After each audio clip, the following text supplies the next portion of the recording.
పరమగీత గ్రంథము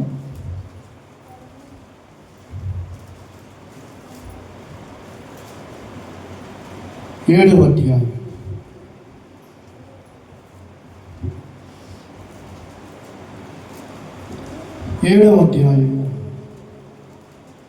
5వ వచనాన్ని చదువుదాం. నీ శిరస్సు కర్మెలు పర్వత రూపము, నీ తల వెంట్రుకలు తోముల వర్ణము కలవి. రాజు వాటి ఉంగరముల చేత బద్ధుడగుచున్నాడు. ప్రార్థన. ప్రేమ నమ్మకం కలిగిన మా తండ్రి, కరుణా సంపూర్ణమైన దేవా, కృపా సత్య సంపూర్ణానికి స్తోత్రాలు చెల్లిస్తున్నావయ్యా. ఈ చివరి దినాన్ని, ఈ మే నెల ప్రభా, ఈ చివరి దినాన్ని మాకు ఇచ్చారు. మీ స్తోత్రాలు తండ్రి. ఎందరికో లేనటువంటి మంచి తరుణాలు మాకు ఇచ్చిన మీ కృపకై స్తోత్రాలయ్యా. మీ గ్రంథంలో కొన్ని నిమిషాలు నీ మాటలు వినాలని మా ఆశపడుతున్నాం. మాతో మాట్లాడుతున్నాడనైనా మీ దాసుని బలహీనుడు, మీరు బలపరిచి మీ దాసుని పక్షంగా మీరుగా ఉండి స్థలములో మా అందరితో మాట్లాడి మీరు మహిమ పొందాలని. అయ్యా, నా మాటల్లో ఎవరికి మేలు కలుగుతుందైనా మీరు మాట్లాడితే అనేకులకు మేలు కలుగుతుంది. అనేకులు ఆదరించబడతారు, వెలిగించబడతారు, రక్షించబడతారు. అయ్యా, బ్రతికించబడతారు, నెమ్మది పొందుతారు. అయినా మీరే పరుపరుతండి. మాతో మాట్లాడుతూ మీరు మహిమ పొందాలని యేసు అతి పరిశుద్ధ నామములో ప్రార్థించి స్తుతించి వేడుకుంటున్నాం తండ్రి. ఆమేన్. అందరూ ఆమేన్ చెప్తాం. ఆమేన్. ప్రియమైన దేవుని బిడ్డలారా, దేవుని వాక్యాన్ని మనం చూస్తే పరిశుద్ధ గ్రంథంలో ఈ పరమగీతం సొలొమోను రాసినట్లుగా మనం చూస్తాం.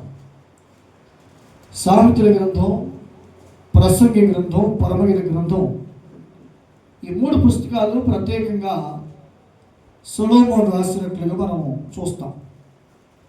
పరమగీతము అంటే పిల్లరా, ఇది పరసంబంధమైనటువంటి పాట. గీతం అంటే పాట. పరమగీతం దీన్నే సొలొమోను పాట అన్నారు. ఇంగ్లీష్లో సాంగ్ ఆఫ్ సొలొమోన్ అన్నారు. సొలొమోను పాట అని తెలుగులో మనం చూస్తాం.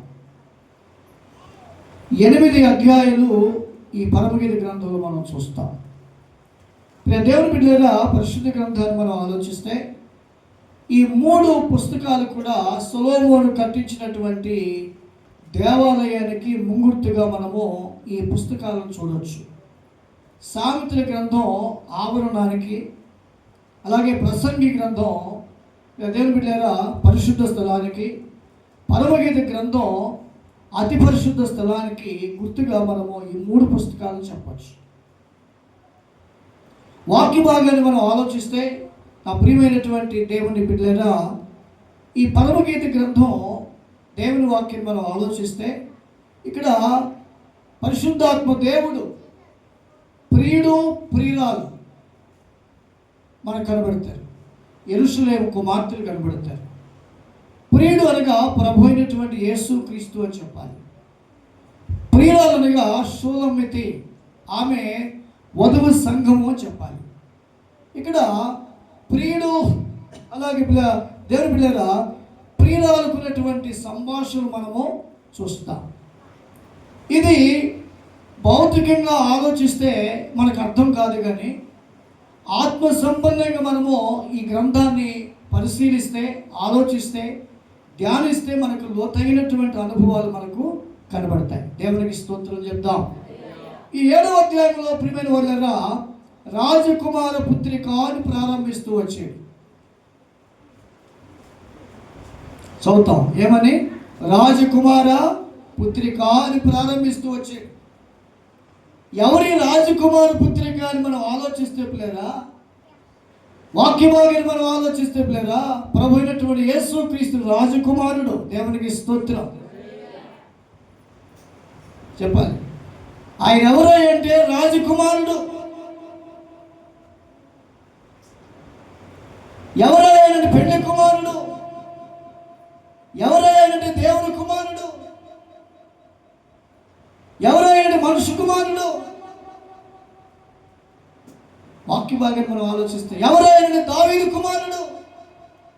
ఇలా బైబిల్ గ్రంథంలో చాలా విషయాలు మనం చూస్తాం. ఆ కుమారుడు ప్రభు యేసుక్రీస్తు పిల్లరా, ఆయన శిలువ రక్తం ద్వారా సంధించబడినటువంటి బిడ్డలు సంఘం.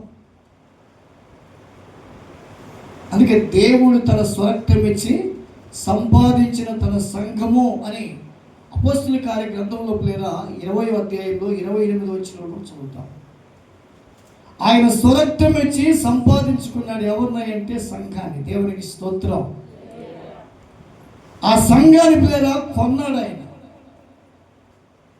ఏమిచ్చుకున్నాడంటే పిల్లరా, ఆయన స్వరక్తం ఇచ్చాడు, తన సొంత రక్తాన్ని ఇచ్చి సంఘాన్ని ఏం చేశాడంటే కొన్నాడు. అందుకే కొరింథీ పత్రికలో చదువుతాం కదా పిల్లరా, మీరు విలువ పెట్టి కొనబడిన వారు అంటాడు పౌలు. ఏమండి, ఆయన ఏమిచ్చి కొన్నాడంటే విలువ ఇచ్చి కొన్నాడు. ఏంటి ఆ విలువ అంటే ఆయన అమూల్యమైనటువంటి రక్తం. దేవునికి స్తోత్రం. ఇక్కడ మనం ఆలోచిస్తూ పిల్లరా, ఈ రాజకుమార పుత్రికను ఉద్దేశించి ఏమండి చాలా విషయాలు జ్ఞాపకం చేస్తా వచ్చినట్లు మనం చూస్తాం. ఏమండి, ఆయన పాదరక్షలతో ఆమె ఎలా అందంగా నడుస్తూ ఉందో, అలాగే ఆమె ఊరములు అంటే ఆమె తొడలు ఎంత బాగున్నాయో, అలాగే పిల్లరా ఆమె నాభి దేశం ఏమండి అంటే ఆమె బొడ్డు ఏమండి, అలాగే పిల్లల దేవుని పిల్లరా ఆమె గాత్రం ఎలా ఉందో, ఆమె ఇరుకుచాలంటే స్తనములు ఎలా ఉన్నాయో, అండ్ ఇవన్నీ కూడా ఫిజికల్గా ఆలోచిస్తూ పిల్లరా ఏమండి మనకు అందం, కానీ ఆత్మ సంబంధంగా ఆలోచిస్తూ రావాలి. అలాగే ఆమె కందరం ఎలా ఉందో, కందరం అంటే మెడ, ఆలోచించు ఆమె నేత్రాలు ఎలా ఉన్నాయో ఏమండి, అలాగే తన నాసిక ఎలా ఉందో జ్ఞాపకం చేస్తూ పిల్లరా 5వ వచనంలోకి వచ్చిన తర్వాత చక్కని మాట చెప్తున్నాడు. ఏమనంటే నీ శిరస్సు కర్మెలో పర్వత రూపము. దేవునికి స్తోత్రం చెప్దాం. చెప్పాలి ఏంటంటే అది నీ శిరస్సు కర్మెలో పర్వత రూపము. గమనించాలి. రూపం అంటే అర్థం ఏంటి? పోలిక. నీ యొక్క శిరస్సు ఎలా ఉందని చెప్తున్నాడంటే ఇదిగో కర్మేలు పర్వతం లాగా ఉంది అంటున్నాడు. ఒకసారి దేవునికి స్తోత్రం చెప్దామా? హల్లెలూయా. నీ శిరస్సు ఎలా ఉందని చెప్తున్నాడంటే కర్మేల యొక్క పర్వతం లాగా ఉంది. ఆలోచన దేవుని బిడ్డలేదా, ఇప్పుడు పలానా సుదర్శనం గారు ఎలా ఉంటారు, లేదా పలానా దేవసాయం మీరు ఎలా ఉంటారు, పలానా యేసురత్నం మీరు ఎలా ఉంటారంటే తెలియని వ్యక్తికి ఏం చెప్పాలి? ఆయన వైట్ అండ్ వైట్ ఎత్తాడండి అని చెప్తాడు. ఏం చెప్తాం? ఆయన వైట్ అండ్ వైట్ ఎత్తాడండి, ఆయన హెయిర్ తెల్లగా ఉంటుందండి, మీరు ఆయన గుర్తుపట్టవచ్చండి అని చెప్తాం. అర్థమైందా? లేదా యేసురత్నం మీరు ఎలా ఉంటారు అంటే ఆయన లుంగి కట్టుకుంటాడండి, తెల్ల సొక్క వేసుకుంటాడండి అని చెప్తూ ఉంటాం. ఏమండి ఆయన రూపం ఎలా ఉంటుంది తెలియని వారికి చెప్పాలి. ఇప్పుడు లేదా ఈమె యొక్క శిరస్సు ఎలా ఉంది, ఈ షోలమతి యొక్క శిరస్సు ఎలా ఉంది అని చెప్తున్నారంటే ప్రభు ప్రియుడు నా ప్రియ దేవుని బిడ్డలారా, వాక్య భాగాన్ని మనం ఆలోచిస్తే పరిశుద్ధ గ్రంథంలో ఇదిగో నీ శిరస్సు కర్మెలు పర్వత రూపము. దేవునికి స్తోత్రం. బైబిల్లో చాలా పర్వతాలు ఉన్నాయి. అబారీ పర్వతము, సీనాయి పర్వతము, శరీర పర్వతము, సేయిరు పర్వతము, దేవుని బిడ్డలారా సియోను పర్వతము, ఇలాగ బైబిల్ గ్రంథంలో చాలా పర్వతాలు ఉన్నాయి. ఆ పర్వతాల్లో ఒక పర్వతం పేరేంటంటే కర్మెలు పర్వతం. దేవునికి స్తోత్రం. ఏ పర్వతం ఉంటుంది? కర్మెలు పర్వతం. ఈ మధ్యాహ్నం 2-3 మాటలు చెప్తాను. కర్మెల యొక్క అనుభవాలు ఏంటో మీకు జ్ఞాపకం చేస్తాను. ఒకటి ప్రియ దేవుని బిడ్డలారా, కర్మెలు పర్వతము దేనికి గుర్తంటే విజయ పర్వతము అని చెప్పాలి. ఒకసారి దేవునికి స్తోత్రం చెప్తాం. ఏంటి సంగతి ఇక్కడ నువ్వు ఆలోచిస్తున్నారా? మనం కర్మెలు పర్వతము అనగానే ఎవరు గుర్తొస్తారంటే మీకు ఎవరైనా ఐడియా ఉందా?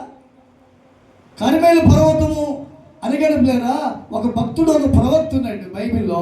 ఆ ప్రవక్త పేరు ఏలియా. దేవునికి స్తోత్రం చెప్పాలి. ఆ కర్మెలు పర్వతానికి పిలిచాడు. బయలుదేవత ప్రవక్తుల్ని, అషర్యదేవ ప్రవక్తులు పిల్లరా ఆ కర్మెలు పర్వతం మీద పిలిచాడు. అక్కడ సవాల్ చేస్తూ వచ్చాడు. ఎవరు? ఏలియా. దేవునికి స్తోత్రం చెప్తా.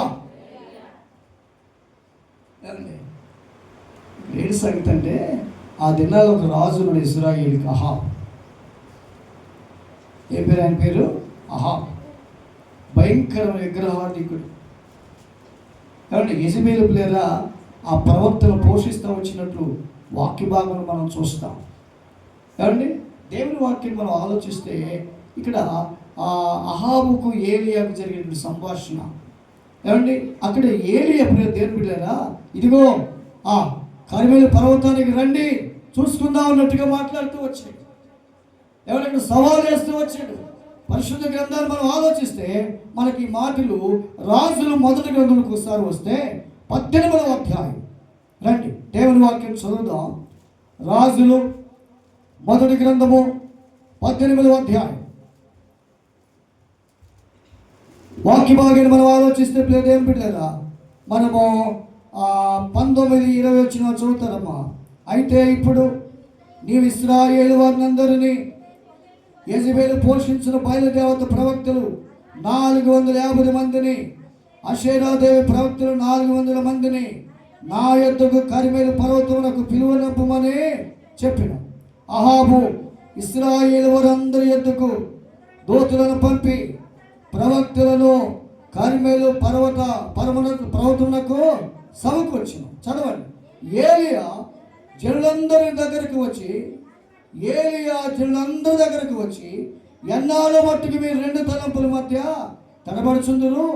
యెహోవా దేవుడైతే ఆయనను అనుసరించుడి, బయలుదేవుడైతే వారిని అనుసరించుడని ప్రకటన చేయగా జనులు అతనికి ప్రత్యుత్తరముగా ఒక మాట అయినను పలకకపోయిరి. అప్పుడు ఏలియా, యెహోవాకు ప్రవక్తలైన వారిలో నేను ఒకరినే శేషించున్నాను.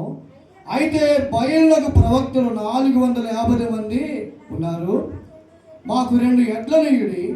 వారు వాటిలో ఒకదాన్ని కోరుకుని దాన్ని తొలకలుగా చేసి క్రింద అగ్ని ఏమీ వేయకుండానే దాని కట్టెల మీద ఉంచవలను. 2వ ఎద్దును నేను సిద్ధము చేసి క్రింద అగ్ని ఏమీ వేయకుండానే దాని కట్టెల మీద ఉంచుదను.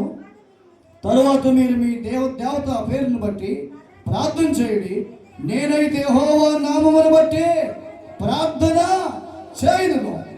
ఏ దేవుడు కట్టెలను తగలబెట్టుడి చేత ప్రత్యుత్తరమిచ్చును ఆయనే దేవుడని నిశ్చయించుదుము రండని ఏలియా మరలా జనులతో చెప్పగా జనులందరూ నా మాట మంచిదని ప్రత్యుత్తరమిచ్చిరి. అప్పుడు ఏలియా బయలు ప్రవక్తలు పిలిచి, మీరు అనేకులైనారు కనుక మీరే మొదట ఒక ఎద్దును కోరుకొని సిద్ధము చేసి మీ దేవత పేరుని బట్టి ప్రార్థన చేయండి. అయితే మీరు అగ్ని ఏమీ క్రింద వేయవద్దని చెప్పగా వారు తమకు ఇవ్వబడిన ఎద్దును తీసుకొని సిద్ధము చేసి ఉదయం మొదలుకొని మధ్యాహ్నం వరకు బయలా మా ప్రార్థన వినమని పేరుని బట్టి ప్రార్థన చేసింది. కానీ ఒక మాట అయినను ప్రత్యుత్తరమిచ్చేవాడు ఎవరు లేకపోగా వారు తాము చేసిన బలిపీఠంలో గంతులు వేయ చాలు. దేవుని వాక్యం మనం చూస్తే దేవుని పిల్లరా, వీళ్ళందరూ కూడా ఆ కర్మెలు పర్వతానికి వచ్చారు. ఇక్కడ సవాల్ చేస్తున్నాడు ఏలియా. ఏంటంటే పరిశుద్ధ గ్రంథాన్ని మనం ఆలోచిస్తే, ఇదిగో మీరు ఒక ఎద్దును తీసుకోండి. ఏమండి, ఆ ఎద్దుని ఏం చేయమన్నాడు? లేదా కట్టెలకు ఏ దేవుడు కట్టెలకు తగలబెట్టి ప్రత్యుత్తరం ఇస్తాడో ఆయనే దేవుడు నిశ్చితము రండి ఏలియా మరలా జనులతో చెప్పగా జనులందరూ లేదా మాట మంచిదని ప్రత్యుత్తరము ఇచ్చినట్లుగా మనము చూస్తాం. వాక్య భాగాన్ని మనం ఆలోచిస్తున్నప్పుడు దేవుని బిడ్డలారా, ఆ బయలుదేవతల ప్రవక్తలు, అషేర దేవత ప్రవక్తలు ఏం చేశారంటే ఒక ఎద్దును తీసుకొని సిద్ధం చేసి ఉదయం మొదలుకొని మధ్యాహ్నం వరకు బయలా మా ప్రార్థన వినమని బయలుపేరుని బట్టి ఏం చేశారంట?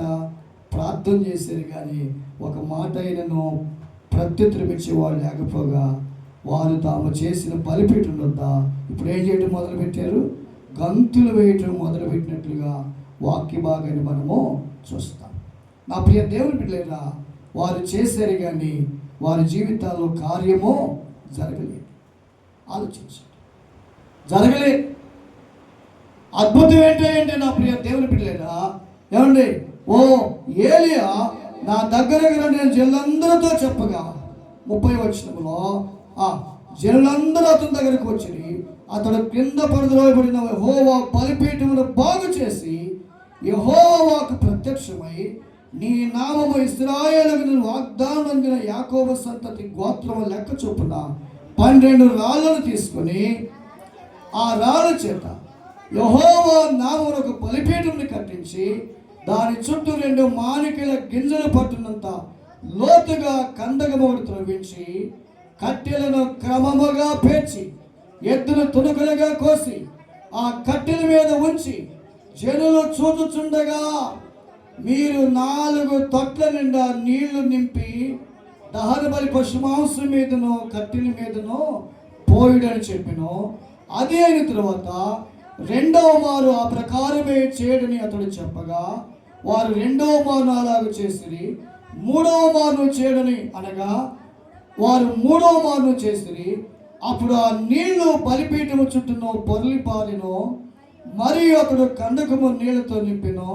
అస్తమయ నైవేద్యం అర్పించే సమయమున ఏలియా దగ్గరికి వచ్చి ఇలాగ ప్రార్థన చేసిన, యెహోవా అబ్రహాము ఇస్సాకు ఇశ్రాయేలు దేవా, ఇశ్రాయేలు మధ్య నీవు దేవుడు విన్నావనియు నేను నీ సేవకుడు విన్నాననియు ఈ కార్యములన్నీ నీ సెలవు చేత శేషితులనియు ఈ దినమున కనబరచుము. యెహోవా నా ప్రార్థన ఆలకించుము. యెహోవా నీవే దేవుడు అయినావనియు నీవు హృదయములను నీ తట్టుకు తిరుగు చేయుననియు ఈ జనులకు తెలియనట్లుగా నా ప్రార్థన అంగీకరించుము. అతడు ఇలాగున ప్రార్థన చేయుచుండగా యెహోవా అగ్ని దిగి దహన బలి పశువును కట్టెలను రాళ్లను బుగ్గిని తగ్గించి కందకమందున్న నీళ్లను ఆరిపోచేసిను. దేవునికి స్తోత్రం.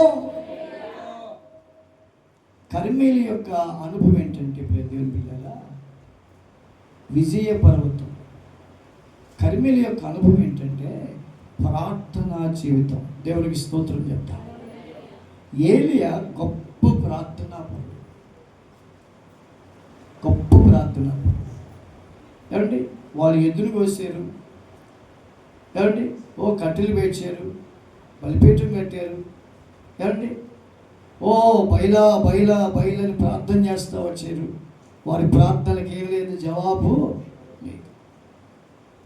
ఆ పడద్రోయబడినటువంటి దేవుని బిడ్డలారా బలిపీఠాన్ని ఏం చేశాడంట, బాగు చేసి, ఏమండి, అద్భుతం ఏంటంటే దేవుని బిడ్డలారా ఇశ్రాయేలు యొక్క వాగ్దానములందు యాకోబు సంతతి గోత్రము లెక్క చొప్పున 12 రాళ్ళు తీసుకొని ఆ రాళ్ళ చేత యెహోవా నామమునకు బలిపీఠాన్ని కట్టించి దాని చుట్టూ 2 మానికలు గింజలు పట్టినంత లోతుగా కందకమొకటి త్రవ్వించి కట్టెలను ఏం చేశాడు, క్రమముగా పేర్చి, దేవునికి స్తోత్రం, ఎద్దును తునుకలుగా కోసి ఆ కట్టెల మీద ఉంచి జనులు చూస్తూ ఉండగా మీరు 4 తొట్ల నీళ్లు నింపి దహన బలి పశు మాంసం మీదనో కట్టెల మీదనో పోయి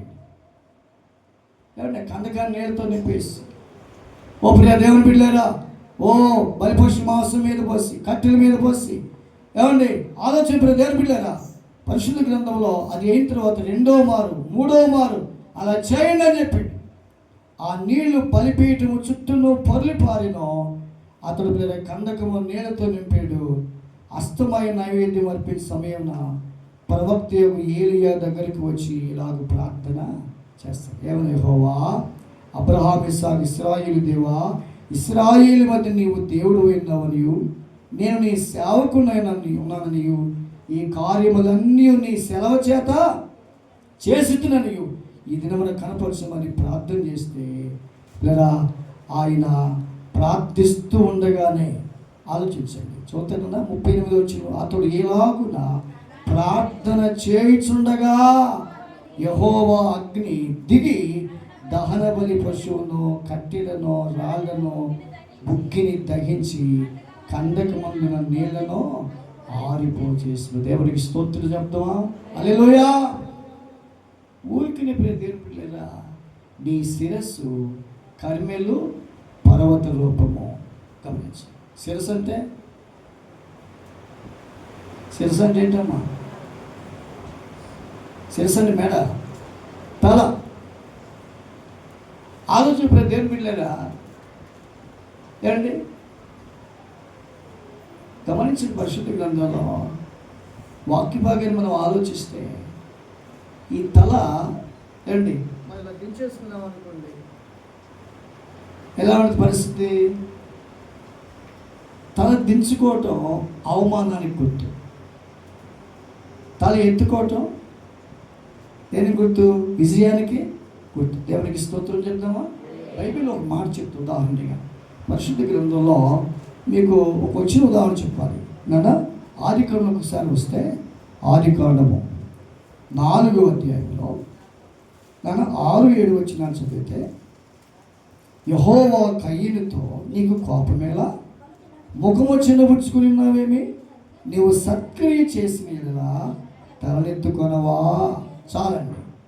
ఏమండి, సత్క్రియలు చేసేవారు ఏం చేస్తారంట? తలెత్తుకుంటారు. గమనించండి, సత్క్రియ చేసేవారు, మంచి కార్యాలు చేసేవారు తలెత్తుకుంటారు.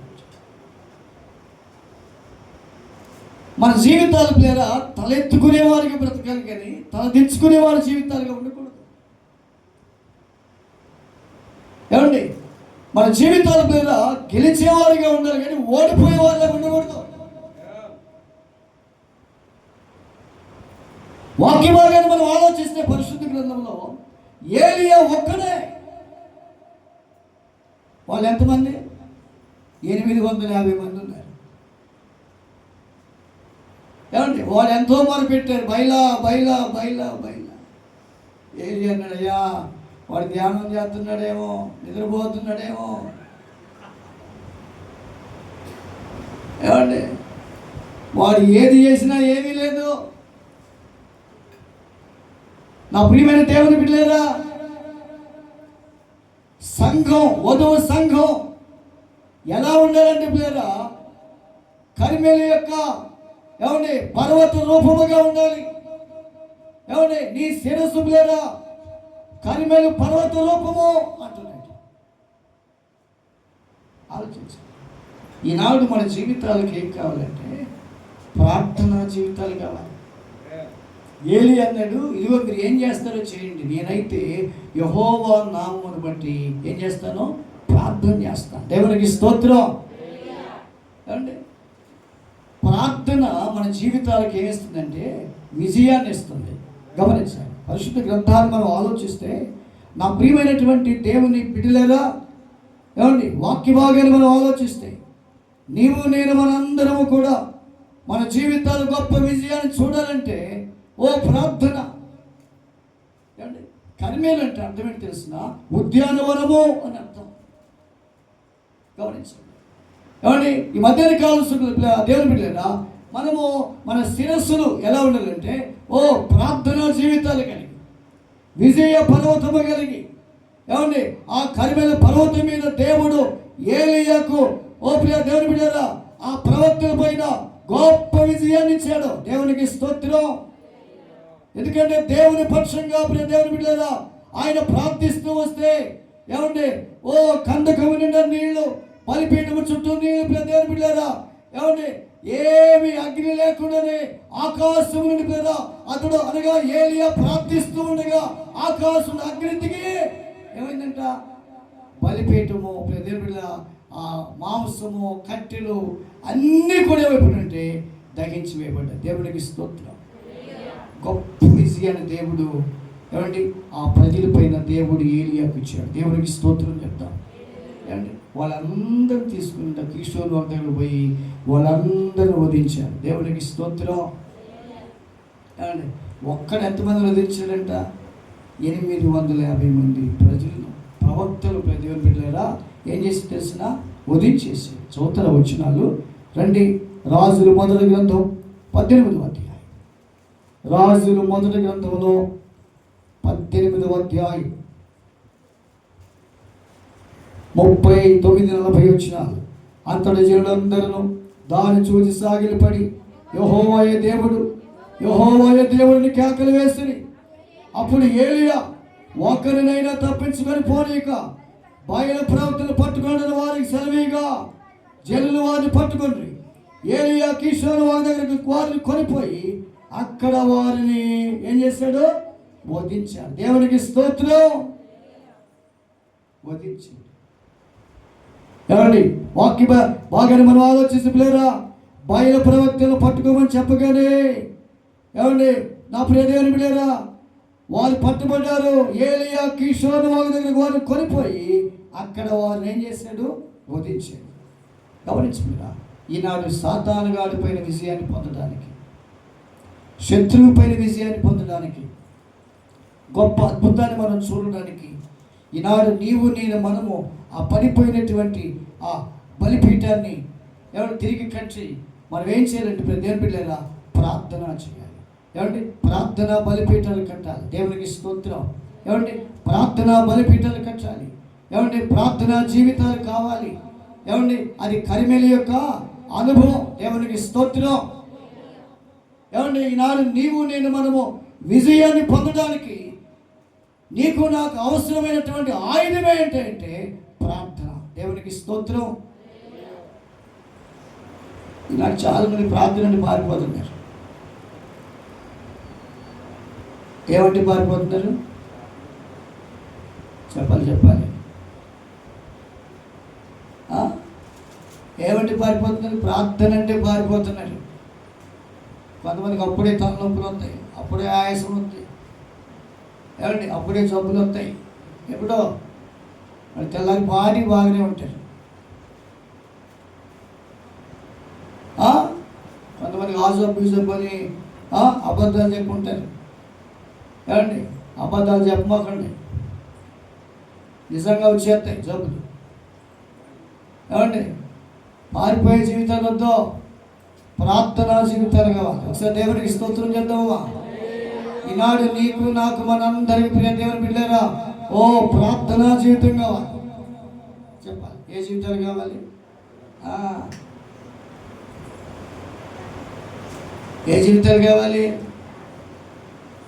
ఓ కొట్టు అని మనం ఎంతో ఎంకరేజ్ చేస్తున్నాం. ఆ ఎంకరేజ్మెంట్ ప్రార్థనలో కూడా కనపడాలి. ఒకసారి దేవునికి స్తోత్రం చేద్దామా? ఆ ఎంకరేజ్మెంట్, ఆ ప్రోత్సాహం ఏం కావాలి తెలిసిన ప్రార్థనలో ఉండాలి. బాయ్ నా ప్రార్థనకి వెళ్దాం, బాయ్ ప్రార్థన చేద్దాం రండి. ఏమండి అయ్యా ప్రార్థనకి వెళ్దాం రండి, తల్లి ప్రార్థనకి వెళ్దాం రండి. ఈరోజు 10వ తారీఖు. ఏమండి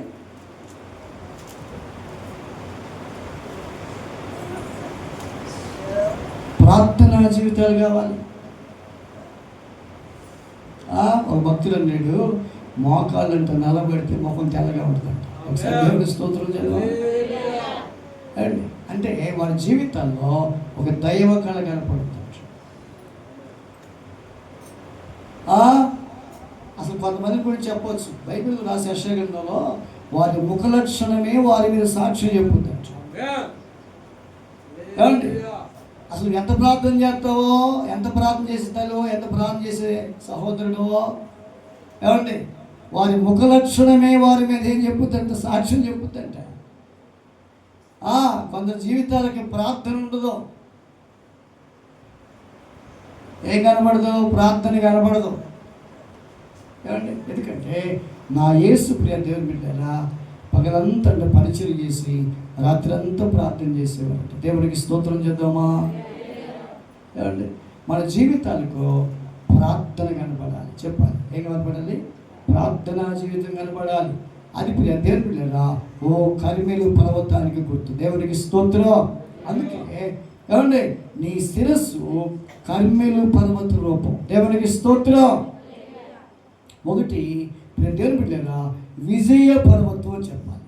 ఈ కరిమేలు పర్వతం పేరు ఏం పెట్టారంటే విజయ పర్వతం. రెండవ ప్రియ దేవుని బిడ్డలారా కరిమేలు యొక్క అనుభవం ఏంటో మీకు మరొక మాట చెప్పాలి. రండి పరిశుద్ధ గ్రంథంలోకి ఒకసారి వస్తే నన్ను సమూయేలు మొదటి గ్రంథం, సమూయేలు మొదటి గ్రంథంలో ఒకసారి వస్తే 25వ అధ్యాయం. 25వ అధ్యాయం.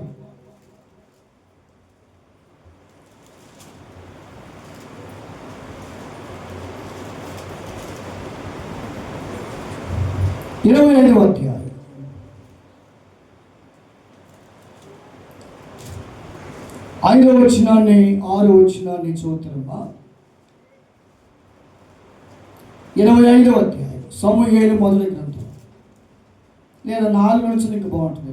నాబాలు గొర్రెల బొచ్చు కత్తిరి వేయించున్నాడని అరణ్యమందున దావీదు విని తన పనివారిలో 10 మందిని పిలిచి వారితో ఇట్లనెను, మీరు కరిమెళ్లకు నాబాలు వద్దకు పోయి నా పేరు చెప్పి కుశల ప్రశ్నలు అడిగి ఆ భాగ్యవంతునితో నీకును నీ ఇంటికి నీకు కలిగిన అంతటికి క్షేమమునుగా కని పలికి ఈ వర్తమానము తెలియజెప్పవలెను. నీ యొద్ద గొర్రెల బొచ్చు కత్తిరించు వారున్నారన్న సంగతి నాకు వినబడిను. నీ గొర్రెల కాపరులు చదవండి. మా దగ్గర ఉండగా మేము వారికి ఏ కీడును చేసి ఉండలేదు. వారు కర్మెలులో ఉన్నంత కాలము వారేదియో పోగొట్టుకోలేదు. దేవునికి స్తోత్రం. వారు కర్మెలులో ఉన్నంత కాలము వారు ఏదియో పోగొట్టుకోలేదు. దేవునికి స్తోత్రం. ఈనాడు అన్నీ పోవటమే. కొంతమంది అంటే అయ్యా ఒళ్ళు గుళ్ళు అయిపోయింది, ఇల్లు గుళ్ళు అయిపోయింది.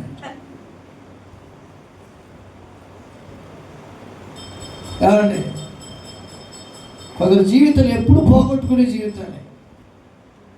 ఏంటి సంగతి ఇక్కడంటే, దావీదు పిల్లలు 10 మంది పరివారిని పిలిచి, బాయ్ కర్మేల దగ్గర కర్మేల్లో నాబాలు ఉన్నాడు, ఆ నాబాలు ఆ గొర్రెల బొచ్చు కత్తిరేపిస్తున్నాడు, ఇదిగో మీరు వాళ్ళ దగ్గరికి వెళ్ళి అతనితో క్షేమ సమాచారం మాట్లాడి ఇదిగో దావీదులో పంపించాడు, రాజుగారిలో పంపించాడు అని చెప్పండి అని చెప్తూ ఆ పనివారిని పంపాడు. ఆ పనివారు వచ్చి పిల్లరా నాబాలుతో మాట్లాడుతున్న మాట ఏంటంటే, వాక్య భాగాన్ని మనం ఆలోచిస్తున్నారా, నీ యొక్క గొర్రెల బొచ్చు కత్తిరించువారన్న సంగతి నాకు వినబడెను. నీ గొర్రె కాపరులు మా దగ్గర ఉండగా మేము వారికి ఏ కీడు చేసి ఉండలేదు. వారు కర్మెలలో ఉన్నంత కాలము వారు ఏదియో పోగొట్టుకున్నారు. కర్మెల యొక్క అనుభవం ఏంటంటే పోగొట్టుకునే అనుభవం కాదు, పొందుకునే అనుభవం. దేవునికి స్తోత్రం.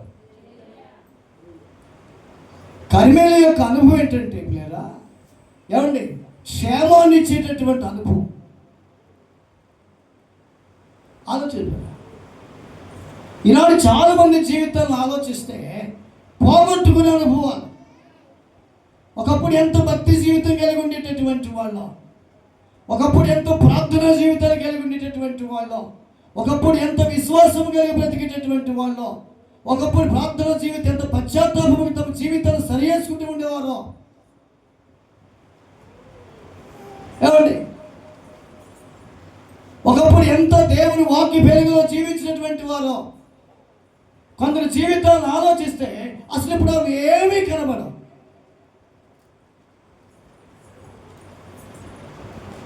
ఏమండి, మనం పోగొట్టుకునేవారిగా ఉండకూడదు, కానీ పొందుకునేవారిగా ఉండాలి. ఆత్మను పొందుకోవాలి. ఏమండి, పరిశుద్ధతను కలిగి ఉండాలి, భక్తి జీవితం కలిగి ఉండాలి, ప్రార్థనా జీవితం కలిగి ఉండాలి, విశ్వాసాన్ని కలిగి ఉండాలి, ఏమండి ఆత్మీయతని కలిగి ఉండాలి. ఈనాడు ప్రియ దేవుని బిడ్డలారా, మనము అన్ని విషయాల్లో మనము ఏమైందంటే అన్నిటిని పొందుకునే వారిగా ఉండాలి, క్షేమంగా ఉండాలి. దేవునికి స్తోత్రం.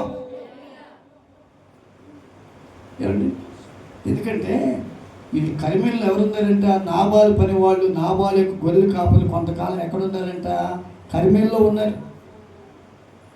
ఆ కరిమేల్లో ఉన్నప్పుడంట నాబాలుది ఏది పోలేదంట. నాబాలు పనివారు కానీ నష్టపోవటం కానీ, నాబాలు యొక్క గొర్రెలు కానీ పోగొట్టుకోవటం కానీ ఏదీ లేకుండా వారు ఆ కాపులు అంటే ఏం పెట్టలేరా ఏమీ పోగొట్టుకోలేదంట. ఎక్కడున్నప్పుడు? కరిమేల్లో ఉన్నప్పుడు. ఒకసారి దేవునికి స్తోత్రం చేద్దామా?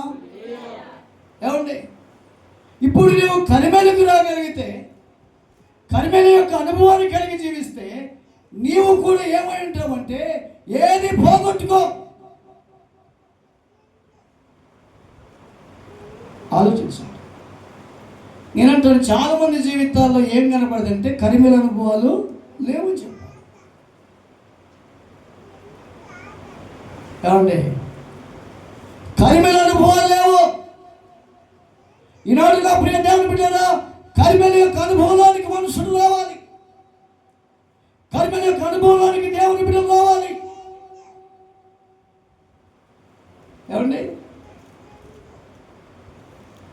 జీవితాలు ఏమండి ఆ విజయ పర్వతం, కర్మేలు యొక్క పర్వత అనుభవంలోనికి మనం రాగలిగితే ఎక్కడికి వెళ్ళే విజయమే.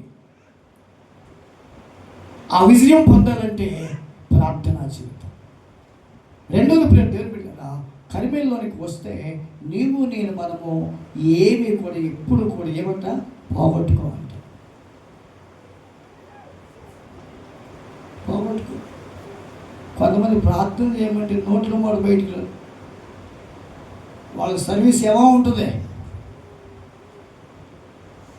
కానీ సరుకు ఉండదు. ఏముండదు. కొంతమంది నమ్మ ప్రార్థన చేయండి, మీరు చేయండి అయ్యా అంటారు. మరి నువ్వు ఉందెందుకు? నువ్వు ప్రభువుని కలిగింది ఎందుకు? ప్రభు దగ్గరికి వచ్చింది ఎందుకు?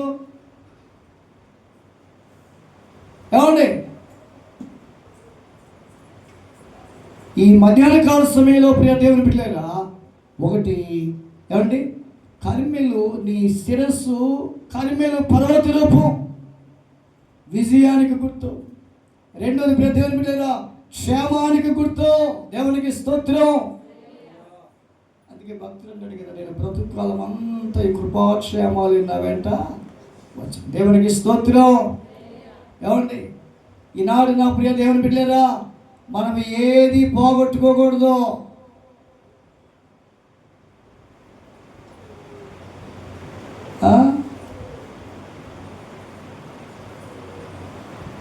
ఈనాడు ఒకవేళ పోగొట్టుకున్నావా, తిరిగి పొందుకోవాలంటే కర్మేలుకు నువ్వు రావాలి, కర్మేల్లోనికి రావాలి. కర్మేల యొక్క అనుభవంలోనికి నీ జీవితము, మన జీవితాలు రావాలి. అప్పుడే నా ప్రియ దేవుని పిల్లరా, నీవు నేను మనము ఏమండి మనము కూడా ఆనాడు వధువు సంఘం సొలొమోనును ఉద్దేశించి ఏమంటే ప్రియురాలతో మాట్లాడుతున్నాడు. నీ శిరస్సు కర్మేలు పర్వత రూపం. నిన్ను బట్టి, నన్ను బట్టి, మనల్ని బట్టి అనేకులు ఏమండి బాబో ఇది మామూలు కాదు అన్నట్టుంటారు. సాతాను గారి వణుకు పుట్టాలి. ఎవరికి? సాతాను గారికి వణుకు పుట్టాలి. సాతాను గారి యొక్క సంఘానికి, సాతాను గారి సమాజానికి వణుకు పెట్టాలి. ఎవరంటే దేవుని బిడ్డలంటే, ఎవరంటే సంఘం అంటే. నా ప్రియ దేవుని బిడ్డలారా, ఈనాడు నీవు నేను మనం మన జీవితాల్లో కర్మేలు యొక్క అనుభవంలోనికి రాగలిగితే మనం క్షేమంగా ఉంటాం. ఏది పోగొట్టుకో. ఒకవేళ పోగొట్టుకుని బ్రతుకుంటే ఈ రోజు నుండైనా కర్మేలు యొక్క అనుభవంలోనికి రాగలిగితే నీవు పోగొట్టుకో. దేవునికి స్తోత్రం చెప్తావా? మూడో మాట చెప్తాను, ప్రార్థన చేస్తాను. రండి, పరిశుద్ధ గ్రంథంలో మేకా గ్రంథం 7వ అధ్యాయం. మేకా గ్రంథం 7వ అధ్యాయం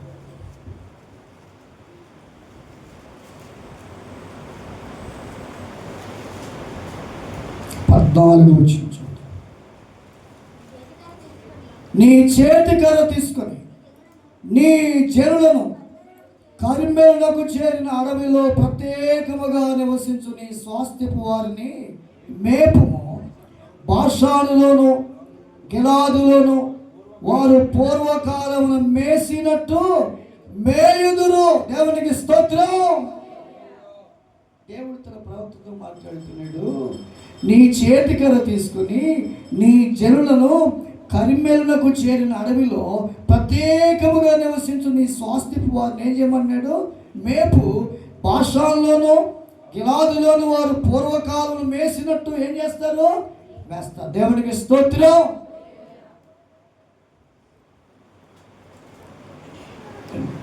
సెకండ్ సేవనం పాడదామా? యెహోవా నా మంచి కాపరి, యెహోవా నా గొప్ప కాపరి, యెహోవా నా మంచి కాపరి, యెహోవా నా గొప్ప కాపరి. నేనాయన గొర్రెను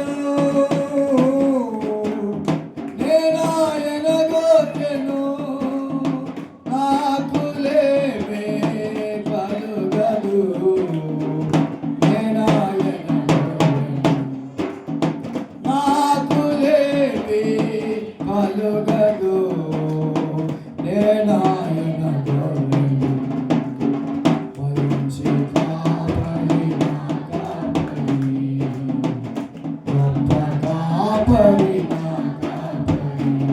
హల్లెలూయా. నా ప్రియమైన దేవుని బిడ్డలారా, ఆయన మన కాపరి. నిన్ను నన్ను మనందరి మీద ఆయన మేపేటటువంటి వాడు, సమృద్ధిని ఆహారం ఇచ్చినటువంటి వాడు, సమృద్ధిని మేతనిచ్చినటువంటి వాడు. అందుకే పరమగీత గ్రంథంలో చక్కని మాటలు చూద్దాం. నాన్న రెండు వాక్య భాగాన్ని మనం చూస్తే పరమగీత గ్రంథంలో చక్కని వచ్చిన భాగాన్ని జ్ఞాపకం చేస్తాను. 6వ అధ్యాయము 3వ వచనం చదువుతారమ్మా. 2-3 వచనాలు. నా 2 కూడా. ఉద్యానవనమునందు మేపుటకును పద్మములు ఏరుకొంటకును నా ప్రియుడు తన ఉద్యానవనమునకు పోయిను, పరిమళ పుష్పస్థానమునకు పోయిను. నేను పద్మములలో మేపుచున్న నా ప్రియుని దానను, అతడును నా దేవునికి స్తోత్రం. ఈనాడు దేవుని వాక్య సమృద్ధి చేత మనము పోషించబడాలి. దేవునికి స్తోత్రం. ఎవరైతే కరిమీలలోనికి రాగలుగుతారో వారు సమృద్ధిగా పోషిస్తారు. సమృద్ధిగా దేవుడు వారికి మేతిస్తాడంట, ఆహారం ఇస్తాడు. ఎందుకంటే ఆయన మేపేటటువంటి వాడు. అందుకే బైబిల్లో మనం చూస్తాం కదా. 100వ కీర్తన చూస్తారా? 100వ కీర్తన చక్కని వచనాలు చదువుతారమ్మా. పరిశుద్ధ గ్రంథాలు మనం ఆలోచిస్తే 3వ వచనం చదువుతారా? 100వ కీర్తన 3వ వచనం. యెహోవాయే దేవుడు తెలుసుకొనుడి, ఆయనే మనల్ని పుట్టించును, మనం ఆయన వారము, మనం ఆయన ప్రజలము, ఆయన మేపు. దేవునికి స్తోత్రం చేద్దాం. హల్లెలూయా. ఆయన మేపేటటువంటి వారు. ఏమండి, కాపరి తన మందలో మేపుతాడు. గమనించాడు. ఏం చేస్తాడు తెలుసిన? కాపరి ఏం చేస్తాడంట? తన మందను మేపుతాడు. సమృద్ధిగా మేపేటటువంటి, సమృద్ధిగా ఆహారం ఇచ్చేటటువంటి వాడు. ఏంటి ఆహారం అంటే? జీవాహారం. ఒకటి భౌతిక సంబంధమైన ఆహారం, రెండోది పిల్లలు ఆత్మ సంబంధమైన ఆహారం ఏంటంటే జీవాహారం. దేవునికి స్తోత్రం. అందుకే ప్రభు అడిగిన 6వ యోహాను సువార్తలో జీవాహారమును నేనే, I am the bread of life. నేనే జీవాహారాన్ని.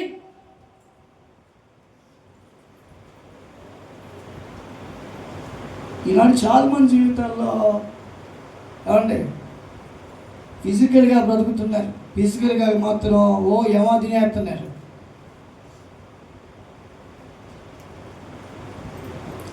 3 పూటలు పెట్టినా వద్దంటలా. ఏంటది? ఏమండి ఏం తినేవాళ్ళు అది. కానీ ప్రతి దేవుని పిల్లగా దేవుని వాక్యం మాత్రం వారి జీవితంలోకి రావట్లా, వాక్యాన్ని భుజించట్లా. దేవుని వాక్యం తినడం వల్ల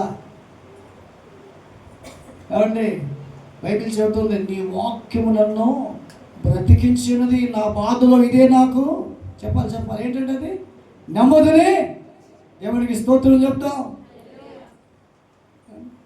బ్రతికించి ఆహారం తినాలి బాబు, నెమ్మదినిచ్చి ఆహారాన్ని భుజించాలి. అంతేకాదు నీ ఎదుట నేను పాపము చేయకున్నట్లు నీ వాక్యము నా హృదయములో ఉంచుకున్నాను అన్నాడు. దేవునికి స్తోత్రం చెప్తాం. ఏమండి నిజంగా దేవుని వాక్యం హృదయంలో ఉంటే ఏమండి ఈ సీరియల్లో పోడు, సినిమాల్లో పోరు. ఏమండి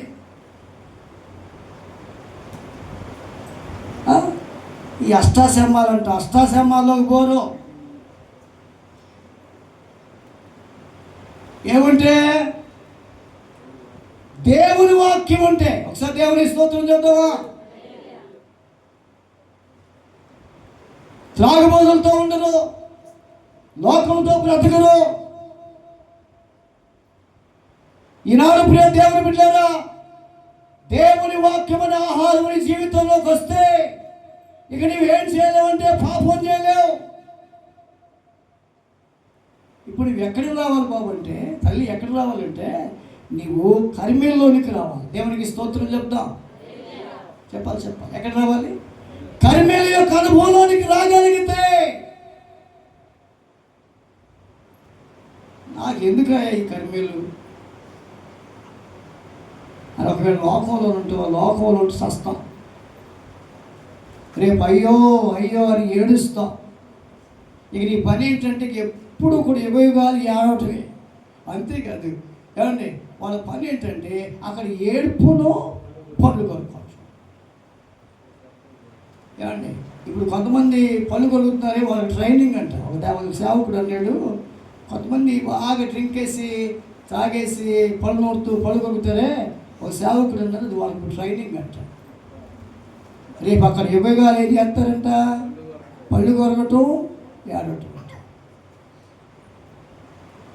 అంటే కొంతమంది భార్యల మీద పళ్ళు కొరికెళ్తా ఉంటారు. నా ప్రియ దేవుని బిడ్డలేరా, ఈ మధ్యాహ్న కాల సమయంలో నీవు నేను మనము కనిపిల్లోనికి వస్తే ఏమండి, వాళ్ళంట భాషల్లోను గిలాదులో మేసినట్టు మేస్తారంట. భాషాని యొక్క గిలాది యొక్క అనుభవం ఏంటంటే సమృద్ధి అయినటువంటి పచ్చదనం, సమృద్ధి అయినటువంటి ఆహారం, మేత. అలాగే దేవుని బిడ్డలేరా, కరిమేలలో కూడా అలాగే సమృద్ధిగా మేస్తారు. కాబట్టి మధ్యాహ్న కాల సమయంలో ఒకటి మన జీవితాల్లో విజయ పర్వతం, కర్మేలు యొక్క అనుభవం ఏంటంటే విజయానికి గుర్తు. ఆ విజయం పొందడానికి ఏంటి సంగతి అంటే ప్రార్థనా జీవితం. దేవునికి స్తోత్రం. ఈనాడు ఏలియా లేవాలి. దేవునికి స్తోత్రం చెప్తాం. ఏమండి, ఏలియా లాంటి భక్తురాలు లేవాలి. అర్థమైందా? ఏమండి, దావీదు పనివారు పిల్లలు కర్మేల్లో ఉన్నారు. ఏమండి, దావీదు యొక్క పనివారు కర్మేల్లో ఉన్నారు. కాపురుల దగ్గర నాబాలు పనివారు కాపురులు ఉన్నారు. ఏమండి, అక్కడ ఉన్నంత కాలం అంట ఏది పోగొట్టుకుంది. అలాగే దేవుని బిడ్డలో దేవుని సన్నిధిలో ఉన్నంత కాలం ఏది పోగొట్టు. దేవునికి స్తోత్రం చెప్తాను. ఎక్కడ ఉండాలి? దేవుని బిడ్డలో ఆయన సన్నిధిలో ఉండాలి. ప్రార్థనా జీవితాలు కలిగి ఉండాలి, పరిశుద్ధత కలిగి ఉండాలి, ఆత్మ కలిగి ఉండాలి. ఏమండి, వాక్య జీవితం కలిగి ఉండాలి, వాక్య భయం కలిగి బ్రతకాలి. ఏమండి, ఇవన్నీ లేవా నీ జీవితం నాశనం అయిపోతుంది. మనం నశించడానికి కాదు కానీ దేవుడు మనం రక్షించుకుంది, మనం అన్నిటిని పొందుకొని యుగయుగాలు ప్రభువులు ఆనందించడానికి. దేవునికి స్తోత్రం చెప్తాం. ఏమండి, మూడవది పిల్లలు సమృద్ధి వాక్య అనుభవం కలిగి మనం బ్రతకాలంటే కర్మేలు యొక్క అనుభవంలోనికి రావాలి. అందుకే ప్రియుడు ప్రియురాలతో మాట్లాడుతూ చక్కని మాట. ఏమండి, ఈ ప్రియురాలు ఎవరంట? రాజకుమార పుత్రిక. దేవునికి స్తోత్రం. ఏమండి, ఏ పుత్రిక అంటేనే మామూలు అమ్మాయి కాదు. ఏమండి, మనం మామూలు బిడ్డలం కాదు. సంఘం అంటే ప్రియ దేవుని బిడ్డరా, మన రాజు ఎవరంటే ప్రియ దేవుని బిడ్డరా మామూలు ఆయన కాదు. ఆయన రాజులకు రాజు అయినటువంటి దేవుడు. ఆయన బిడ్డలు, ఆయన ప్రజలు, ఆయన సంఘం. దేవునికి స్తోత్రం. మనం ఆయన పిల్లలు అంటే, ఆయన బిడ్డలు అంటే ఆయన బిడ్డలంట కర్మేలు యొక్క పర్వత రూపంలోనికి రావాలి. అందుకే నీ శిరస్సు కర్మేలు పర్వత రూపం. దేవునికి స్తోత్రం చెప్తాం. మనందరం కూడా కర్మేలు పర్వతం యొక్క అనుభవంలోనికి రావాలి. ఏమండి, ఈనాడు నీవు నేను మనందరం కూడా అట్టి జీవితాన్ని కలిగి బ్రతకడానికి ఇష్టపడదాం. అట్టి కృపలో దేవుడు మనకు అనుగ్రహించి నడిపించును కాక. ఆమేన్. ప్రార్థన చేసుకుంటాం. ఒక్క నిమిషం దేవుడు నేను మనందరం ప్రార్థన చేద్దాం. నిజంగా దేవుని మాట మీకు అర్థమైతే ఈ మధ్యాహ్న కాలంలో చిన్న ప్రార్థన చేసుకుంటాం.